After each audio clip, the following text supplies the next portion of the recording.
তো বন্ধুরা আমি আবারও চলে আসলাম একটা ভিডিও নিয়ে। তোমরা তো অবশ্যই বুঝে গেছো থাম্বনেল আর ইন্ট্রো দেখে। হ্যাঁ, এখন আমরা করবো তেঁতুল মাখা। আমার বুনু আমাকে হেল্প করবে, তো চলো যাওয়া যাক তেঁতুল গাছে। আমাদের চালের ওপরে ওই দেখো কত দূরে, আর এইদিকে একটা গাছ আছে ওই যে।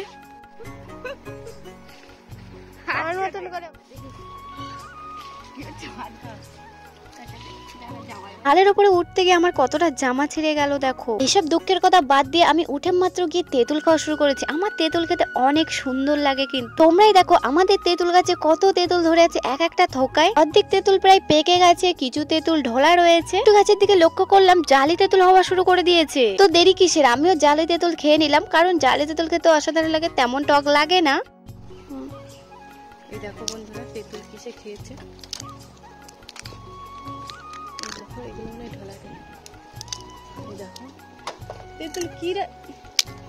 তেঁতুলি তো পোকা লেগে গেছে।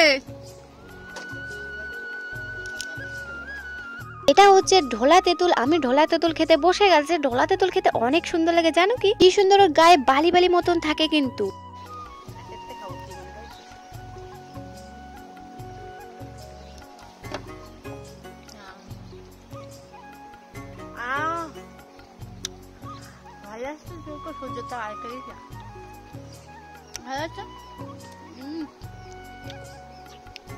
যাই হোক, আর বেশি সময় নষ্ট করবো না। চালের উপরে আমরা তেঁতুল পেরে নিলাম, যেগুলো আমরা মাখা করবো। পাকা তেঁতুল পেরে নিলাম, ঢোলা তেঁতুল, কাঁচা তেঁতুলও পেরে নিলাম। এই তেঁতুলটা দেখো কত বড়, আমার গলার চেন হয়ে যাচ্ছে, দেখতেই পাচ্ছ তোমরা আমাকে। কাল থেকেও অনেক কষ্ট করে লাওয়ার পরে আমি চলে গেছিলাম লেবু পাতা ছিঁড়তে। এখানে আমরা লেবু পাতা ছিঁড়তে গিয়েছিলাম, কিন্তু গাছটা এত বড় হয়ে গেছে কোনোদিনও লেবু দেয়নি আমাদের। এই গাছটার বয়সও কিন্তু অনেক বছরও হয়ে গেছে। তো যাই হোক, আমি এই গাছটা একটা পাতা ছিঁড়ে নিলাম। এবার আমি যা কিছু লাগবে সব নিয়ে বসে পড়লাম তেঁতুল মাখা করতে। পুরো ভিডিওটা দেখো।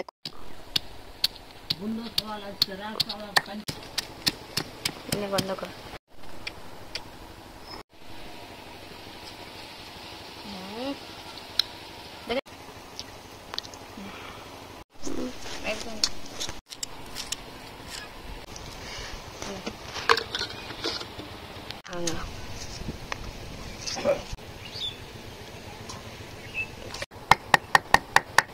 বন্ধ কর। সোফা লই লই লই।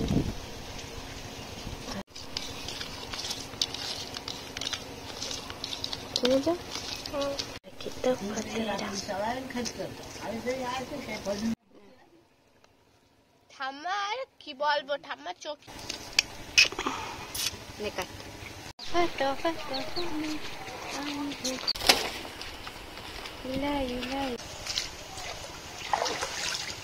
হয়েছে।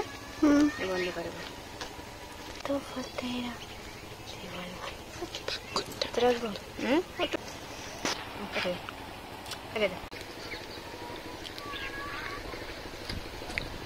কেমন? Nice, super.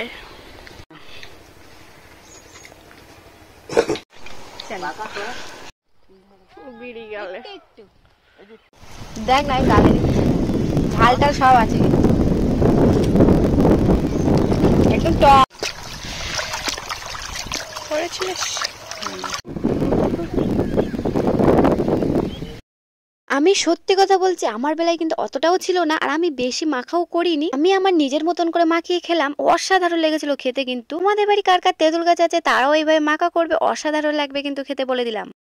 এতটা লোভী, আমি যে খোসাগুলো রেখেছি সেই খোসাগুলো খাচ্ছে, তাহলে ভাবো কি লোভী খোসাগুলো খাচ্ছে বন্ধুরা।